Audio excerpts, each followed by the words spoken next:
Hello everyone. Class 4 और 5 के students का यहाँ पर स्वागत है वर्कशीट नंबर 49 में। वर्कशीट नंबर 49 अंग्रेजी की प्रयास कार्य पुस्तिका की वर्कशीट नंबर 49 को इस वीडियो में हल करेंगे।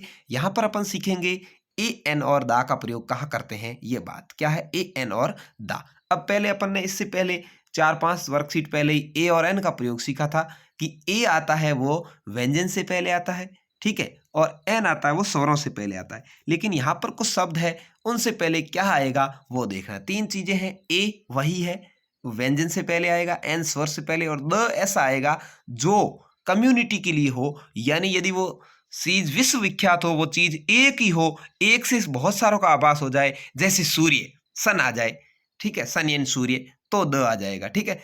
इस तरह से आपको कहाँ किसका प्रयोग करना उसके बारे में सीखेंगे। यहाँ पर 3-3 वाक्य लिखे हुए हैं, आपको जो सही है वो लिखना। देखिए, Kalpana Chawla was an astronaut. Astronaut का होता है अंतरिक्ष यात्री, तो ए से शुरू हुआ है तो इसके आगे एन लगेगा कि नहीं लगेगा भाई? लगेगा, तो ये राइट है। अब दूसरा क्या है, कल्पना चावला वाज ए एस्ट्रोनट, नहीं, यहाँ स्वर के आगे ए लग गया इसलिए ये गलत है। कल्पना चावला वाज द एस्ट्रोनट, ये भी गलत है, क्योंकि अकेले कोई अंतरिक्ष यात्री कल्पना चावला नहीं है, बहुत सारा और अंतरिक्ष यात्रा की है। दूसरा है, देखिए, अमर इज ए योगा टीचर। यहाँ देखिए योगा, ये वाई से शुरू हुआ, व्यंजन से शुरू हुआ, आगे ए लिखा हुआ है, ठीक है, तो ये बिल्कुल ही राइट है। दूसरा है एन योगा, नहीं, एन स्वर से शुरू होता तो लगता है ये गलत हो गया, और द योगा ये भी गलत हो जाएगा, ठीक है। अगला है, देखिए, a elephant is a big animal. तो यहाँ देखिए ए लग गया, ई से शुरू हो रहा था शब्द एलिफेंट का, ए लग गया तो गलत है, क्रॉस।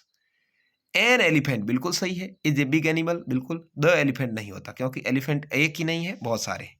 अगला देखिए, ए पिकॉक इज और नेशनल बर्ड। ए पिकॉक ठीक हो सकता था, लेकिन यहां पर क्या है, आगे वाला वाक्य पढ़ना, एन पिकॉक या the peacock is your national bird.